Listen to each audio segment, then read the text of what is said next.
బైబిల్లో చనిపోయి మళ్ళీ తిరిగి బ్రతికిన వాళ్ళు ఎంతమంది, వాళ్ళు ఎవరో ఇప్పుడు తెలుసుకుందాం. మొదటిగా బైబిల్లోని పాత నిబంధన గ్రంథంలో మొట్టమొదటిసారిగా చనిపోయి తిరిగి బ్రతికిన వ్యక్తి సారెపతు విధవరాలు కుమారుడు. మొదటి రాజుల గ్రంథము 17వ అధ్యాయము 17 నుంచి 24 వచనాలు.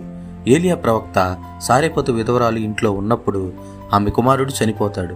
ఆ తరువాత ఏలియా ప్రవక్త ప్రార్థన చేయగా దేవుడు మళ్ళీ ఆ కుమారుణ్ణి బ్రతికిస్తాడు. బైబిల్లో మొట్టమొదటిసారిగా చనిపోయి బ్రతికినది సారెపతు విధవరాలు కుమారుడు. రెండవ వ్యక్తి ఎవరనగా షూనేమీయురాలు యొక్క కుమారుడు. 2వ రాజుల గ్రంథము 4వ అధ్యాయము 18 నుంచి 37 వచనాలు.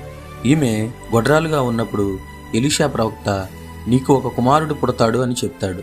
అదే రీతిగా ఆమెకు కుమారుడు జన్మిస్తాడు. అయితే కొంతకాలం గడిచిన తర్వాత ఆ బిడ్డ చనిపోతాడు.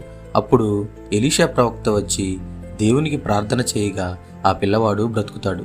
ఇలా చనిపోయి బ్రతికిన రెండవ వ్యక్తి షూనేమీయురాలు యొక్క కుమారుడు. ఇక మూడవ వ్యక్తి ఇజ్రాయేలీల ప్రజలలో ఒకడు. 2వ రాజుల గ్రంథము 13వ అధ్యాయము 20 నుంచి 21 వచనాలు.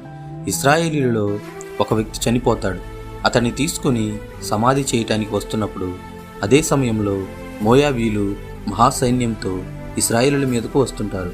వాళ్లను చూసి భయపడి ఆ శవాన్ని ఎలీషా యొక్క సమాధిలో ఉంచుతారు. వెంటనే ఎలీషా ఎముకలు శవానికి తగిలి అతడు మళ్ళీ బ్రతుకుతాడు. ఇలా చనిపోయి బ్రతికిన మూడవ వ్యక్తి ఇతనే. పాత నిబంధనలో చనిపోయి తిరిగి బ్రతికినది ఈ ముగ్గురు వ్యక్తులు మాత్రమే. ఇక మనం క్రొత్త నిబంధన గ్రంథంలో చూద్దాం. 4వ వ్యక్తి ఎవరనగా నాయును అనే ఊరిలో ఉన్న ఒక విధవరాలి కుమారుడు. లూకాసు వార్త 7వ అధ్యాయము 11 నుంచి 15 వచనాలు. యేసుక్రీస్తు వారు నాయును అనే ఊరిలోకి వెళుతున్నప్పుడు ఊరిలో ఆ కుమారుడు చనిపోయి ఉంటాడు. అతన్ని తీసుకొని సమాధి చేయటానికి వస్తున్నప్పుడు యేసుక్రీస్తు వారు ఆ విధవరాలిని చూసి ఆమె మీద కనికరపడి చనిపోయిన అతని కుమారుడి దగ్గరకు వెళ్ళి చిన్నవాడా లెమ్ము అని చెప్పగానే ఆ బిడ్డ మళ్ళీ బ్రతుకుతాడు. ఇలా చనిపోయి బ్రతికిన 4వ వ్యక్తి ఇతనే. 5వదిగా యాయీరు అనే సమాజ మందిరం యొక్క అధికారి కుమార్తె. ఇతనికి 12 సంవత్సరాల కుమార్తె ఉంటుంది. లూకాసు వార్త 8వ అధ్యాయము 41 నుంచి 56 వచనాలు. యేసుక్రీస్తు వారు యాయీరు కుమార్తె చనిపోయింది అని తెలియగానే ఆమె దగ్గరకు వెళ్ళి ఆమె చెయ్యి పట్టుకుని చిన్నదానా లెమ్ము అని చెప్పగానే ఆమె మళ్ళీ బ్రతుకుతుంది. 5వదిగా బైబిల్ గ్రంథంలో చనిపోయిన వ్యక్తి యాయీరు కుమార్తె. 6వ వ్యక్తి ఎవరనగా ఇతను బేతనియా అనే ఊరిలో ఉన్న మార్తా మరియల యొక్క సహోదరుడైన లాజరు.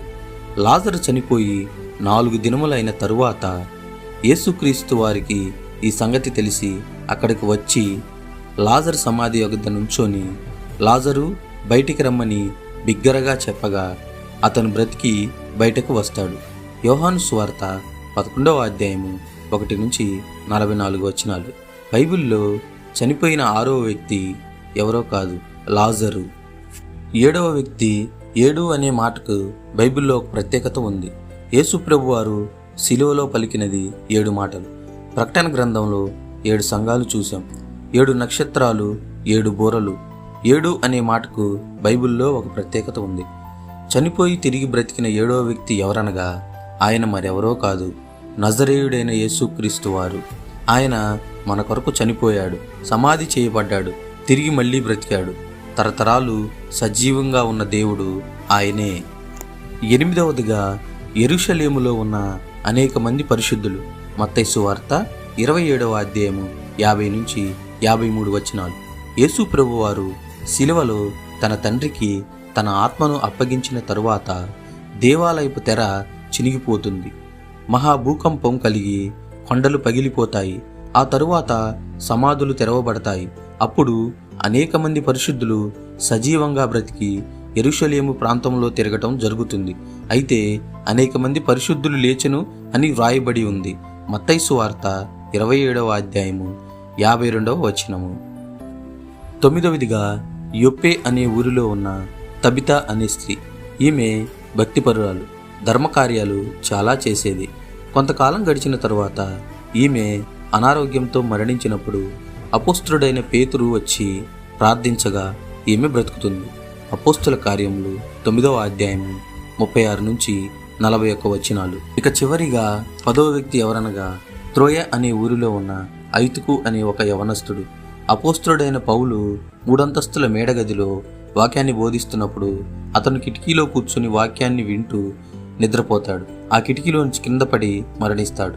అప్పుడు అపోస్తుడైన పౌలు క్రిందకు వెళ్ళి ప్రార్థించగా దేవుడు అతన్ని బ్రతికిస్తాడు. అపోస్తుల కార్యములు 20వ అధ్యాయము 8 నుంచి 10 వచనాలు. మరి బైబిల్లో చనిపోయి బ్రతికిన వ్యక్తులు వీళ్ళే.